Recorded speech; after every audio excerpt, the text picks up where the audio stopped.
Hey everyone, this is Acterys here, Managing Director of Architecture and Platforms here at FP Automation. In this video, we will be talking about intercompany eliminations planning within our FP&A demo series. Before we get into today's topic, I want to quickly recap on our previous video and what we'll be covering in detail on this video. In our previous video, we talked all about capital expenditure planning, another component of both the P&L and the balance sheet plan, where we have the ability to allow clients to be able to influence the types of assets they plan for a given scenario and how that affects the company from both a non-cash expense on the depreciation side, as well as from a balance sheet standpoint and cash flow standpoint to see how much from an outflow standpoint cash is going towards various different investments that ultimately will lead to a return on assets investment for the company in the future. In this video, we'll be talking about intercompany eliminations planning, a very big component of what a lot of financial companies are looking for to understand how information or how products and services and costs are being spent between organizations if there's any sort of intercompany transfers happening.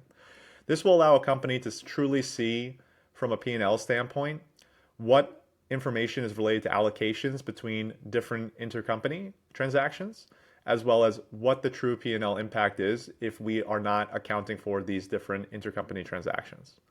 So we currently have a scenario called intercompany where we store this information at, and this is something that we work with clients to be able to build in, as well as flags so that they immediately know any sort of intercompany transactions that are happening and the ability to be able to filter those out, as well as isolate those to see exactly where move-ins and move-outs are accounting for within the company's organizations. So what you can see right here is that we currently have a table view showing the ins and the outs of our companies right here. You can see that there's two elimination accounts right here showing a revenue movement as well as a cost movement for two different organizations. And what we have the ability to do is we have the ability to influence these. So let's say, for example, we want to use our table data visual yet again for another type of elimination account. I'm going to call this elimination 0 right here. And for the from account, we can immediately influence what account we want to use here. One thing that's great about Acterys within the table data visual is we can immediately use drop-down selections and smart searches to look for a particular account. In this case, my revenue, as well as my cost accounts. And for this one right here, what we're going to be doing is we're also going to be using the same cost account that we can see right here. For the from entity, we'll go ahead and put this as EMEA. And then for the to entity, we'll go ahead and put this as LATAM. So the idea right here is that we can immediately influence exactly where these eliminations are happening from an account to an account standpoint, and tag them to a particular elimination ID. We can also choose what particular month that this gets influenced on. So I'm going to go ahead and put this towards 0701, which would indicate July.